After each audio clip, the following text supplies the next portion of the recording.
Hey, well, tonight I'm angry because we're staying in Afghanistan. I watched Joe Biden's press conference today, and it seems that we are going to try to break our treaty with the Taliban in Afghanistan, and we're going to try to stay past May 1st. Now, you may remember that in February of last year, we announced this historic deal with the Taliban. We promised that we would be withdrawing US troops and that all troops would be gone by May 1st. This was during the month of February of last year, and we came to a treaty with Afghanistan that we would no longer be occupying them with a hostile military force. You know, you may wonder why we're even in Afghanistan, especially when I point this out to you. There are 2 points to mention. First, bin Laden himself has claimed that the Afghan government and the Taliban had nothing whatsoever to do with the attacks on 9/11. They didn't even know about it. This is according to bin Laden, and I grant you that he's not the most credible source, but it certainly does put the onus on us to provide some evidence that Afghanistan or the Taliban were involved. So far, I have seen none, and to my knowledge, no one else has seen any either.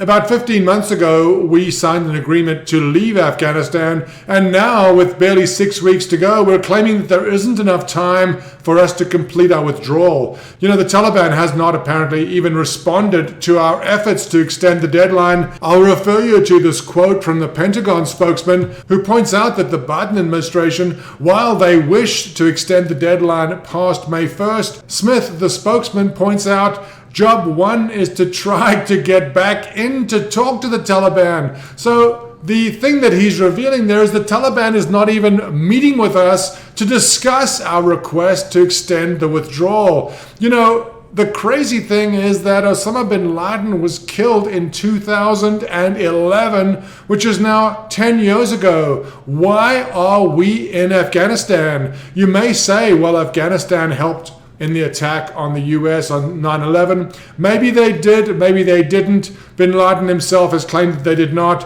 I have no knowledge of whether they did or didn't, but the fact is that 10 years after the death of bin Laden, what possible excuse or reason can we have for occupying Afghanistan? You know, the number of countries that we are occupying around the world is not even a number known to American citizens, but we're talking specifically about Afghanistan today, and my question to you is this. 15 months ago, we agreed to remove all of our troops from Afghanistan. This was 9 years after Osama bin Laden was killed. No one can claim that Afghanistan has strategic import to us. No one can claim that Afghanistan is required to halt the spread of communism, the old tropes that have been used to justify American kids being sent into war, and yet we are still in Afghanistan. I will point out that there have been no deaths of American soldiers in Afghanistan since February of 2020, which is when this peace deal was signed.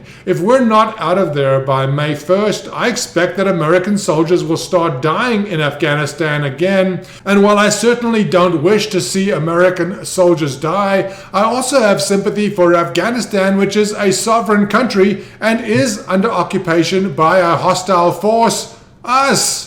Why are we there? Why are we delaying our exit? It's almost as if our military, once ever embedded in a country, cannot imagine ever removing itself from that country. Afghanistan seems like a prime example. Bin Laden's been dead 10 years. Bin Laden himself claimed that Afghanistan and the Taliban had nothing whatsoever to do with the attacks on 9/11. There is no evidence that Afghanistan or the Taliban was involved in 9/11, and yet here we are, still in Afghanistan, still attempting to remain in Afghanistan, to the point that we're even ignoring treaties that we've signed that promise that we will withdraw our troops from a foreign country by May 1st. And now with 6 weeks to go, we're claiming, oh my goodness, there's no way to do it in 6 weeks. America is not in a financial state to extend its empire around the planet.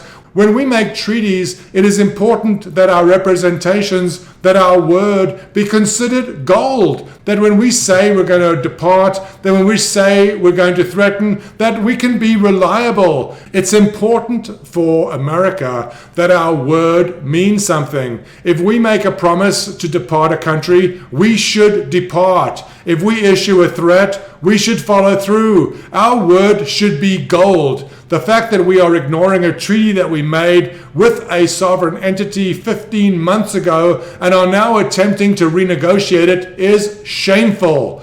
And not only is it shameful, our kids are going to be at risk after May 1st. For what? What is our reason or purpose in even being in Afghanistan anymore? I challenge anyone to tell me what strategic import Afghanistan has or the reason why our children should be risking their lives there. We made a promise to leave. We should leave. We should focus our attention on America. We should be less expansionist.